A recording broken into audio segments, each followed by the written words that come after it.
നമ്മൾ ഇന്ന് ഒരു അവിൽപ്പൊരി ഉണ്ടാക്കാൻ പോവുകയാണ്. അപ്പോൾ അത് കാണിക്കാം എന്തൊക്കെയാണെന്ന്. അവില് നല്ല കളറുള്ള ചെമ്പാവലി എവിടെയാണ്. ഇതിന് നമ്മളൊന്ന് ചൂടാക്കി വെച്ചേക്കാണ്. ശർക്കര എടുത്ത് പാനിയാച്ച് വെച്ചേക്കാണ്. കപ്പലണ്ടി വറുത്തത്, എള്ള്, പുട്ടുകടല, ആവശ്യത്തിന് തേങ്ങ, ചെറുപയർ വറുത്ത് പൊടി പിളർന്നത്, ഏലക്കപ്പൊടി. ഇത് ഇത്രയും മതി ഇത് ശരിയാക്കാനായിട്ട്. അപ്പോൾ ഇത്രയും ഐറ്റങ്ങളാണ്. അപ്പോൾ ഇനി നമുക്ക് കിച്ചണിലോട്ട് പോവാം. അപ്പോൾ അവിൽ വിളയിച്ചത് നമ്മൾ ശരിയാക്കാൻ പോവുകയാണ്. അതിന് പാത്രം അടുപ്പി വെച്ച് ഗ്യാസ് കത്തിച്ച് പാത്രം ചൂടായി. ഇനി നമ്മൾ ഇതിനകത്ത് ആദ്യം തേങ്ങ ഇട്ടൊന്ന് ചൂടാക്കണം. ആ വെള്ളം, തേങ്ങയുടെ വെള്ളം ഒന്ന് വറ്റാനായിട്ടാണ് ഇങ്ങനെ ഇടുന്നത്. തേങ്ങ ഒന്ന് ചൂടാവണം. ചൂടായി ഒന്ന് വെള്ളം വറ്റണം. വറ്റിയതിന് ശേഷം നമുക്ക് ഈ പാനി ഒഴിച്ചു കൊടുക്കണം. ആദ്യം കുറച്ച് ദിവസം ഇരിക്കുകയും ചെയ്യും. വിളക്ക് വെച്ചിരുന്ന ഇരിക്കുകയൊക്കെ ചെയ്യും. ഇരി വെക്കണമെന്നൊന്നുമില്ല. നല്ല ടേസ്റ്റ് വേണം കഴിക്കാൻ. അപ്പം നമുക്കിനി പാനി ഒഴിച്ചു കൊടുക്കാം.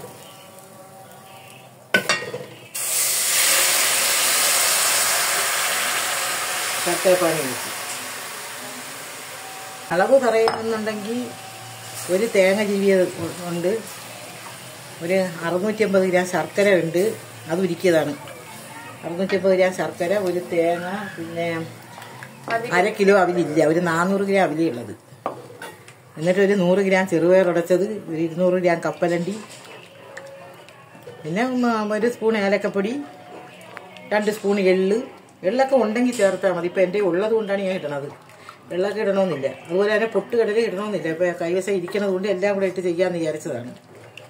ഇനി ഇതൊന്ന് നല്ലതുപോലെ തിളയ്ക്കണം. തിളച്ചതിന് ശേഷം നമുക്ക് അവിൽ കെട്ടിയിട്ട് കൊടുക്കണം. പയറുടച്ച് ഇട്ട് കൊടുക്കാം. അതിട്ട് കൊടുത്ത് ഇനി അവിലിട്ട് കൊടുക്കാം. അവിലിട്ട് കൊടുത്ത് ഇനി നമുക്ക് ഗ്യാസ് കുറച്ച് വയ്ക്കാം. ഇനി ഇതൊന്ന് ഇളക്കാം. നമുക്ക് കപ്പലണ്ടി ഇട്ട് കൊടുക്കാം.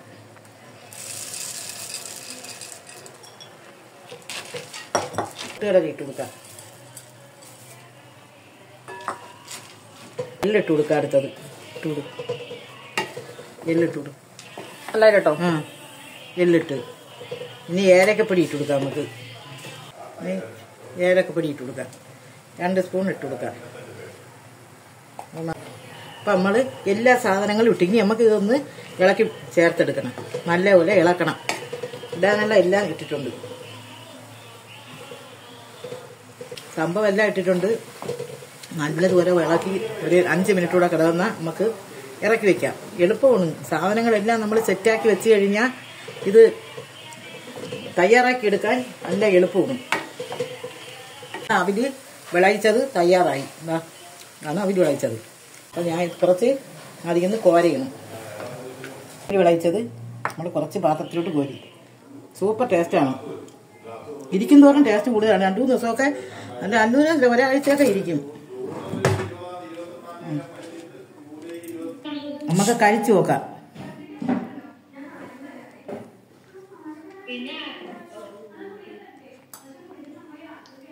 സൂപ്പർ.